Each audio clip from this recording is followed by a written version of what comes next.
So, greetings everybody. For those that missed it, Fallout 4 has been officially announced at E3 2015. What I'm going to do through now is just go through the video that they've released, and hopefully without a content strike, and go through and explain what I saw and basically just give you my own thoughts and opinions. Now, what they're talking about here, this is where they're going through and they're talking about all the buttons are designed and how it's all been individually done.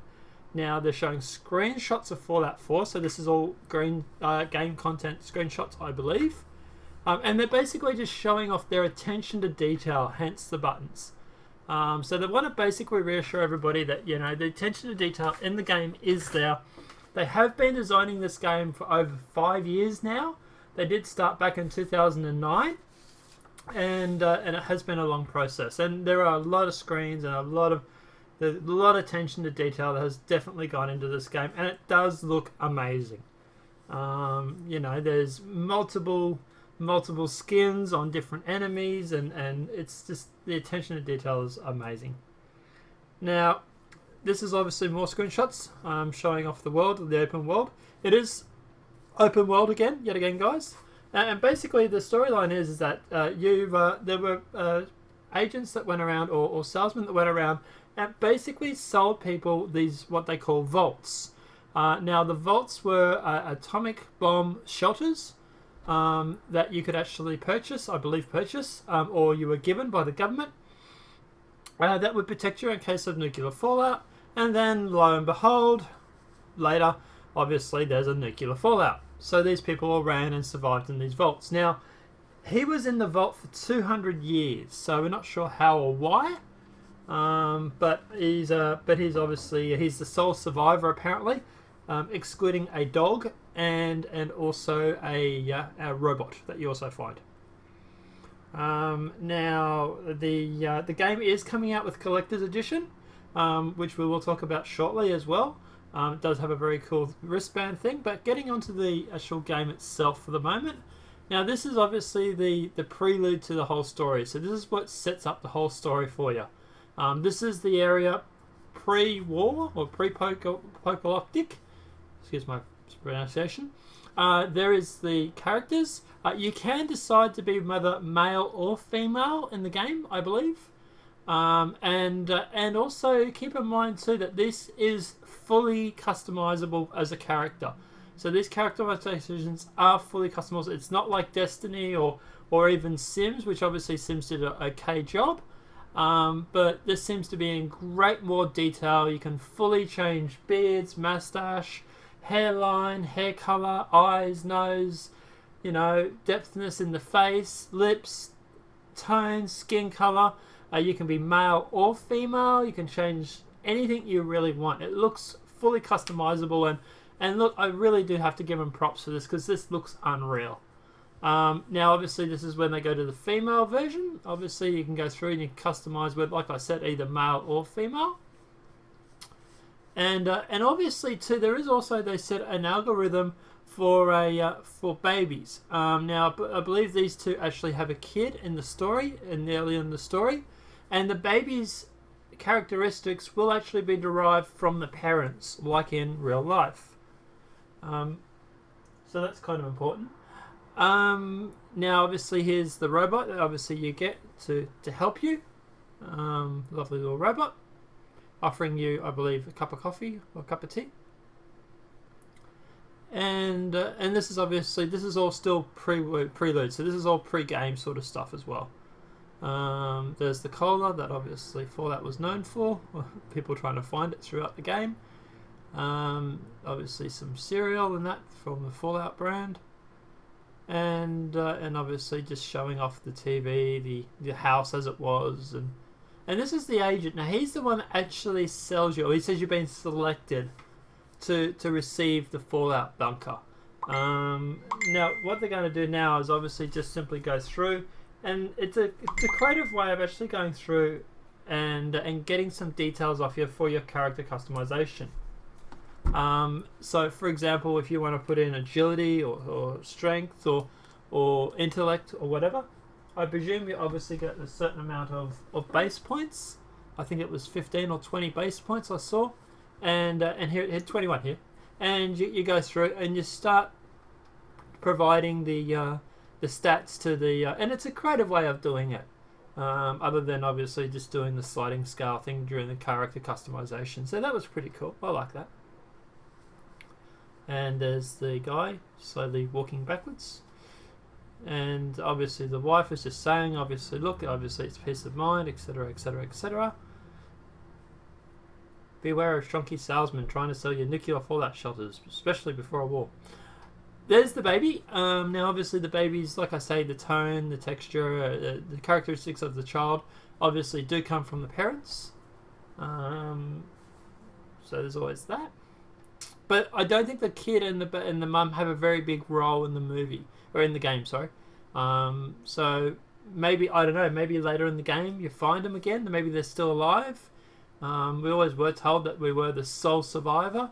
But then obviously, you know, it wouldn't be much of a game if you're on your own. And now obviously this is where you actually run to the vaults. You're actually jumping in because of the nuclear winter's coming, or the nuclear bombs are coming. Everybody's waited to get in, and then the bombs fall. Now they wouldn't give us too much detail, but from according to what they told us, you do survive. But they also say that you're a sole survivor, so I'm guessing by that stage that's set up so that the child and the mother actually are supposed to die. But then, like I say, they've gone through and put all this detail into characterization. Bit of a waste to do that for just something that's for a 5-second thing. So I'm guessing later down the track, possibly spoiler, you're probably going to meet up with them again. They're going to be okay, or something along the lines. They wouldn't go putting in all those details for someone that's it's a 5-second cameo sort of thing. Now, obviously, this is 200 years later. He's not aware at this stage it's 200 years. He's just woken up, and everything is looking lovely and peachy. Now, this is obviously going to be showing off the open world. Far as I understand, you can pretty much go anywhere or everywhere within boundaries. And obviously, you can go through and find things and scatter things and pick up things that you find along the way to obviously help build your character up. At the moment, obviously, he's just exploring, walking through the wilderness, going through a Sunday stroll, going for a run. Now, this is where he's returning back to his house, and there's not much left. The robot is still there, and you can actually give the robot commands. You can tell it to go make you a cup of coffee and blah blah blah. And apparently, you can just walk off, and you're not tied into it, like in normal games where you're tied into the menu and you have to back out sort of thing or anything like that. You can just walk away from the robot and just leave it talking to you. So that was kind of funny. Yeah, they've done a really amazing job on this. The graphics, I must say, looks amazing. It's definitely looking very, very interesting. And obviously there's different interactions depending on different menu selections. Obviously depending on what you want to do. Robot's looking a little worse for wear. That has been 200 years. Obviously at this stage he's just going through and explaining that you've been in a stasis or whatever it is for 200 years. And he's like, yeah, okay, I need time to progress this. And the robot's like, you want a coffee? And he's like, sure, go get me a coffee. And then he runs off. And then, yeah, probably the robot comes back 5 minutes later with a cup of coffee and it's like, oh, where'd you go? So there it goes, making the coffee, and you just run off. Not very nice to your robot. Obviously, this is just exploring open world. I do love the fact that it doesn't seem to be much cutscenes, and oh my god, there's a doggy. My partner is going to be buying this game just for that fact alone. There is a social movement at the moment. Please don't kill dogbait or dogbit or whatever it was. People are already getting emotionally attached to your dog. The game's not even out yet. But apparently he is your companion throughout the course of the game. You can give him commands. You can tell him to go pick stuff up, like there's a wrench in there he's going to go and pick up. Or you can tell him to go to these spots and stuff like that. And you just simply hover over it and click on the button and tell it to go there. So that was definitely interesting as well. There's the doggy bringing back the wrench. And now he probably wants a pat because he did a good job. See, he's wagging his tail. He's happy. He's probably been alone for 300, 200 something years, but anyway. So these are the one of the enemies that you'll see in the game, and basically what this is showing off is, I think it's like hit point markers. So judging by that, obviously you get extra points for shooting in the certain areas, and I'm guessing they all have, for example, certain markers or certain health bars, and a gut shot, for example, is going to do more damage than shooting its leg. So obviously you try to defend your doggy there. Don't know where he got the pistol from, we didn't see that part, but anyway. Now this is just obviously showing more of the open world. Everything looking beautiful as ever. There's a survivor there actually, but it looks a bit like a zombie. Is there going to be zombies?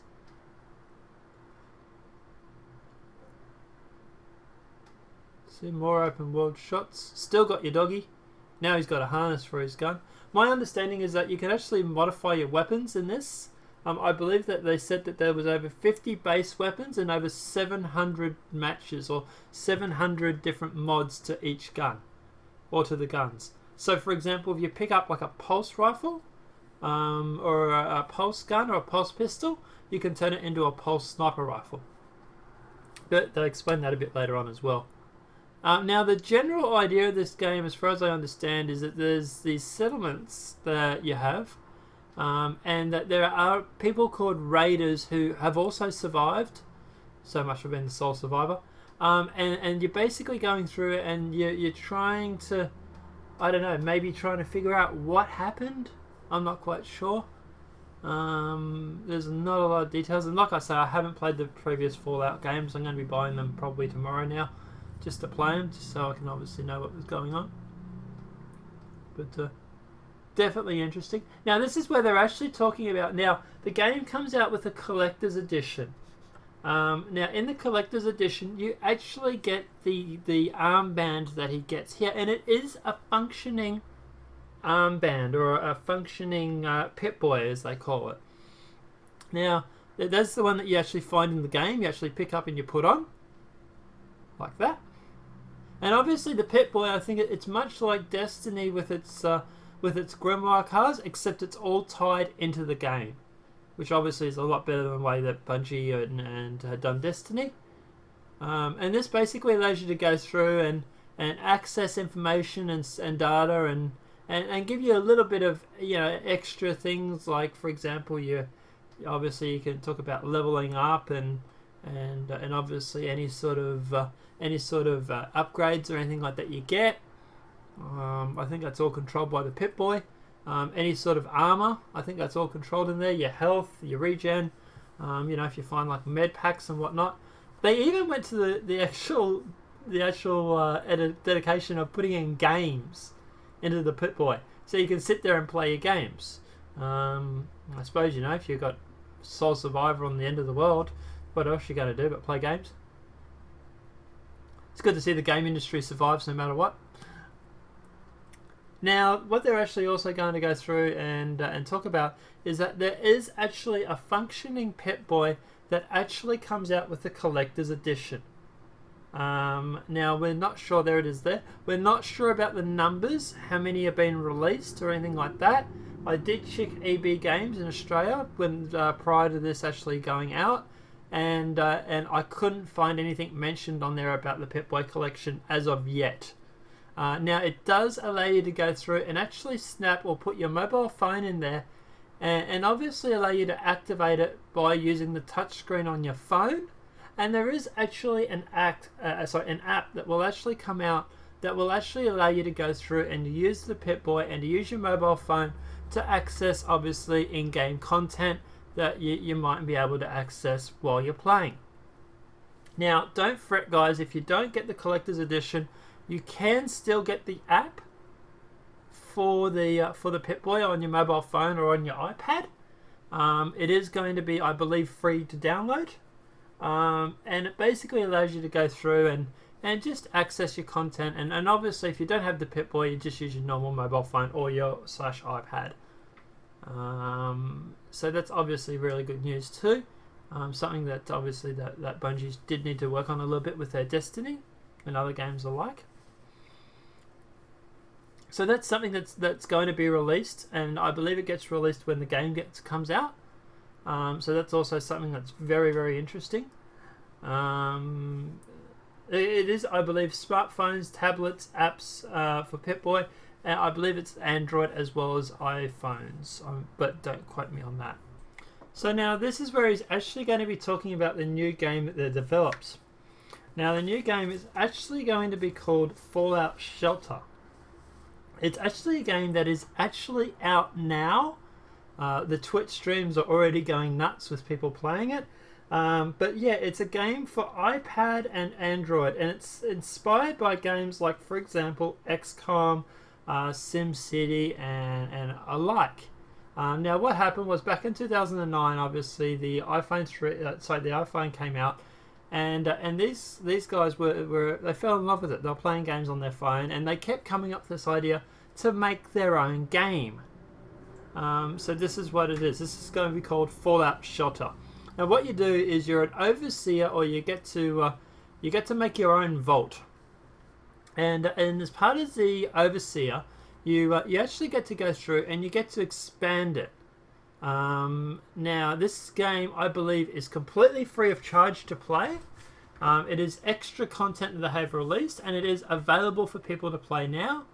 And what you do is obviously you go through and you just simply you're the overseer, or you're the owner of the vault. You fill it. You put your people in there, and obviously you then go through and you just keep expanding and adding more people, and obviously there is the old-fashioned way of adding new people to the vault. They will show that in a sec. Well, they won't show that, but they talk about that in a sec. And basically what you do is you go through, you customize, you put in different skills and different sets and whatnot, and obviously you build extra areas. Like, for example, obviously you can go through and put in lounge rooms, kitchens, all that sort of stuff. They also go through, they go outside the vault to do activities like to hunt and to collect and to forage. And eventually, hopefully, the vault will look something like this. And obviously there's different areas, like, for example, you saw there's like a hydroponics area, obviously for obviously extra food and for water. Obviously there's a Fallout drink or Fallout cola manufacturer. There's an exercise yard, a bar.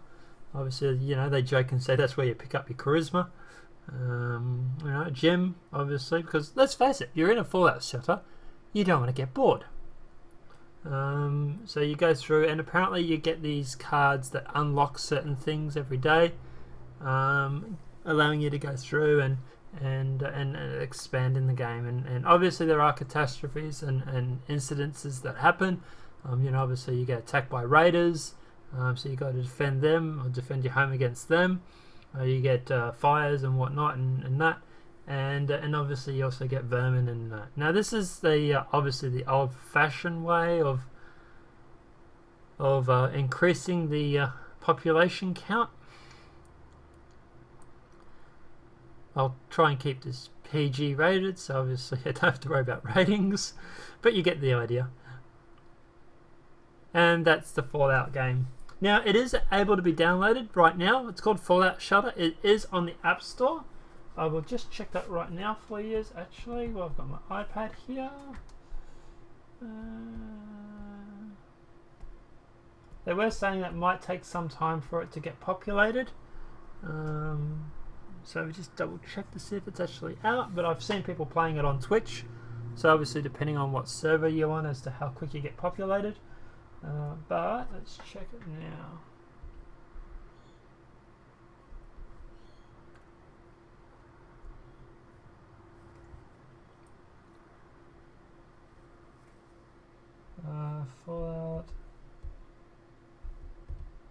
Fallout Shelter.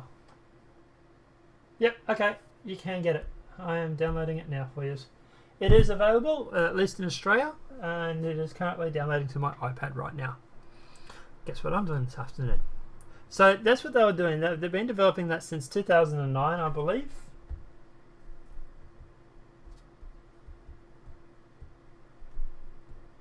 Sorry, just putting my password for iTunes.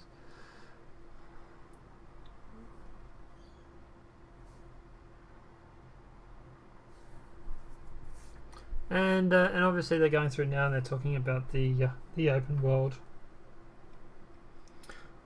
Now, Fallout 4 does have a world home builder.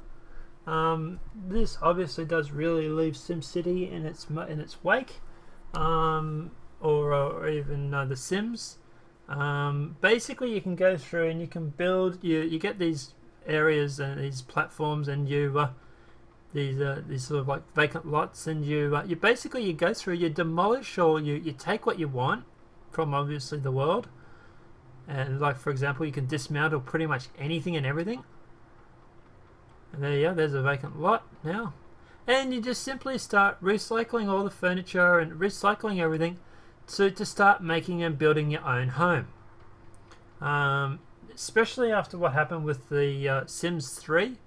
Obviously, a lot of people were complaining, saying that the world builder was very, very basic and that it was actually a step backwards. This definitely looks like it's very, very interesting. I'm not sure if they're going to be like mods or furniture packs or anything like that. Possible, I suppose, but who knows? Maybe an extra DLC. And obviously, you can also put a dog kennel for your world's best friend. And then you can go through and you build your home, and not only that, but you can also go through and start building trading venues and stuff like that, so you can trade with others.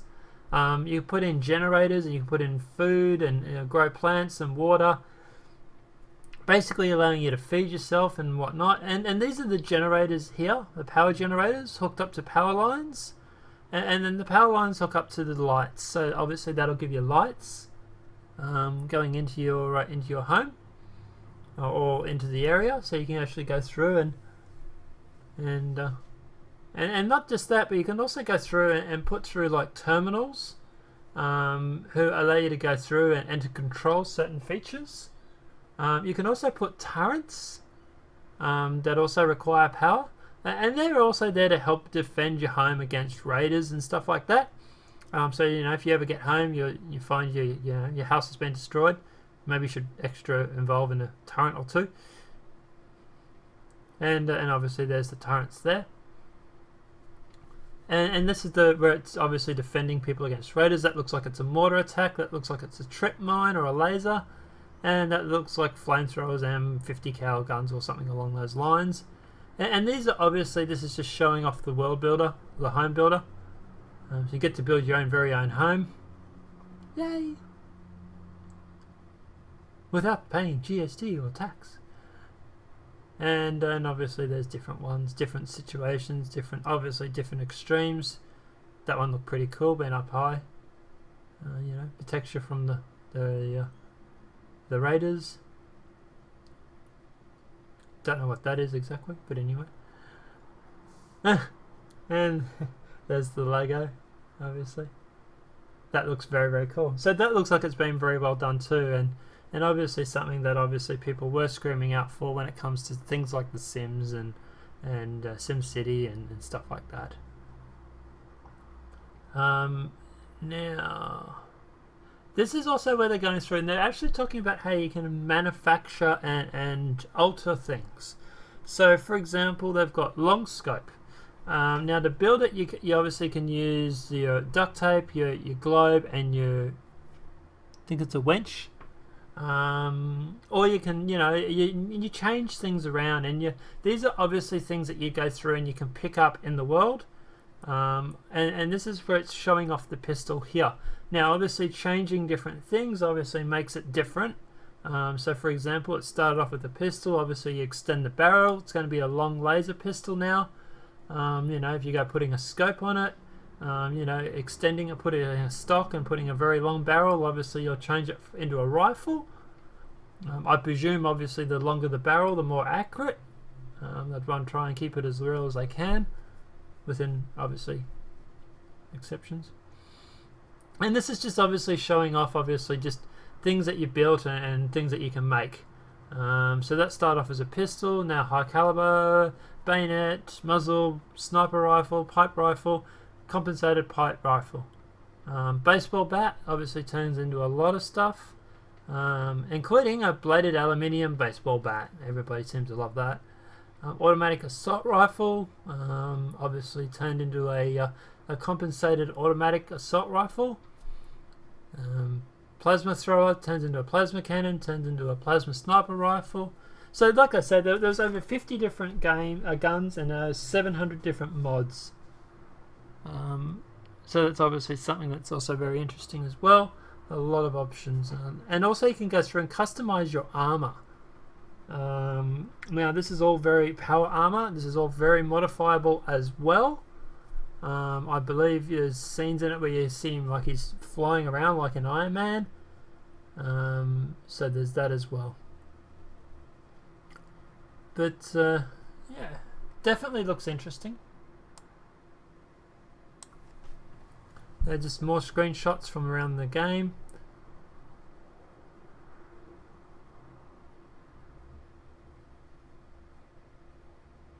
Obviously just talking here just about the game and when it's going to be released.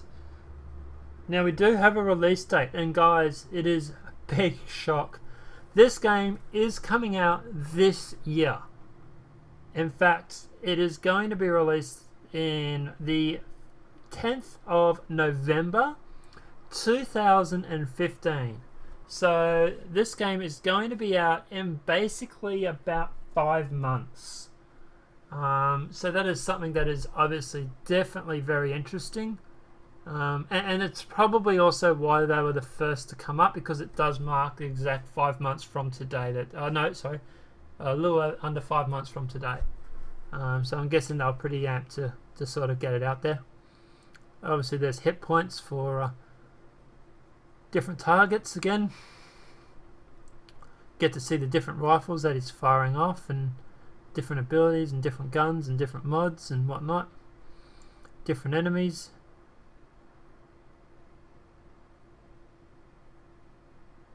Doggy attacking somebody.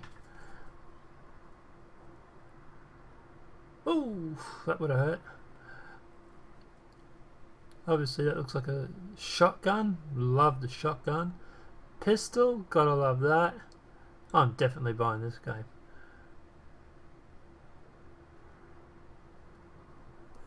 Bit of, looks like zombie action there. There's your power armor. Jump in it. You actually see up here where he's actually going through and he's flying, so you must be able to add jetpacks and stuff to it. That's obviously without armor, that's just normal. Ugly bastard. Still without the armor. Doggy attacking people for you.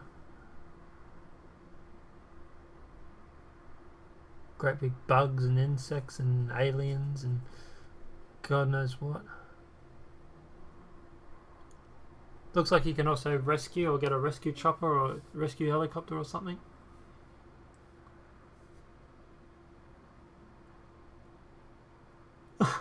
Fired a teddy at somebody, interesting.